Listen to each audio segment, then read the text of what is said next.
Hey preschoolers, it's Miss Heather with some more Read Aloud books for you. And of course, Daisy is here too to listen to our stories. Let's get started.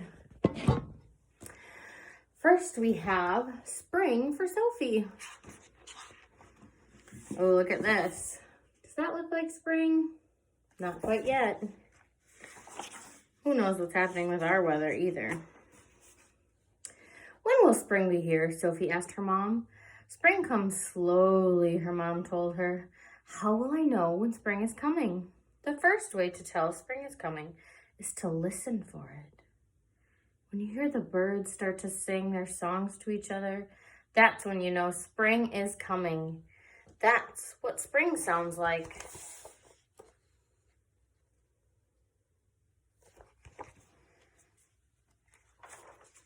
So, Sophie listened.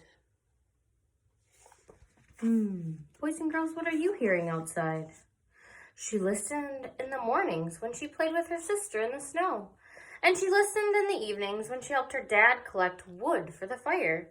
At first, she couldn't hear anything except how quiet the world was when it was covered in snow.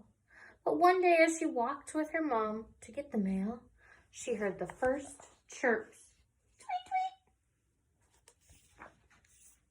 Daisy likes that sound.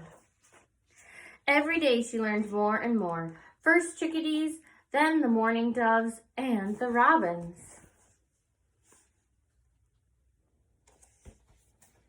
Soon she could hear all kinds of birds calling to each other, announcing that spring was coming. But outside was still snowy and cold. How will I know when spring is getting even closer? Sophie asked. You'll have to use your feet, her dad said. When you start to feel the ground get softer and muddy, that's when you know spring is getting even closer. That's what spring feels like. Daisy likes this book.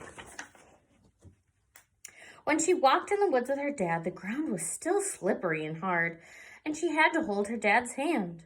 When she walked Shadow with her mom, that's her dog, everything still felt icy, but then, one day, the ground felt softer than before, and the snow was slushier, and pretty soon her boots started sinking into the ground instead of slipping on top of it. Sophie felt spring getting closer.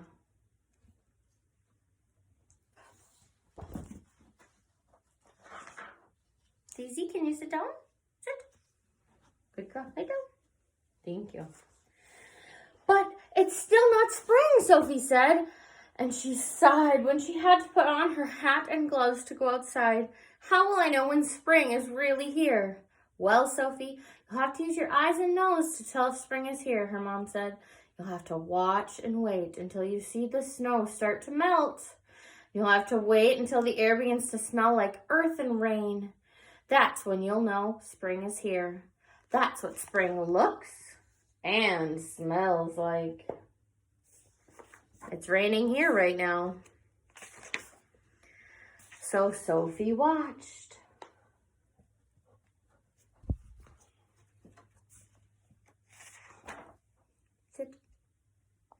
She watched as the ice melted off the lake and as the snow turned to puddles in her yard. She watched as flowers pushed up from under the ground and showed their stems. And she watched as new moss covered the rocks in the woods.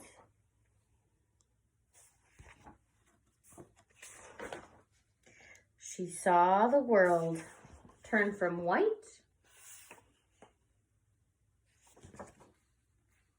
Daisy, sit. Sit. To green.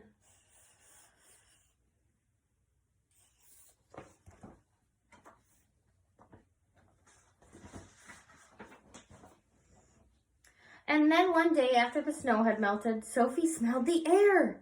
She quickly put on her rain boots and raincoat and ran outside. Sophie looked up at the sky and the rain started to fall. Sophie, what are you doing? She heard her dad call.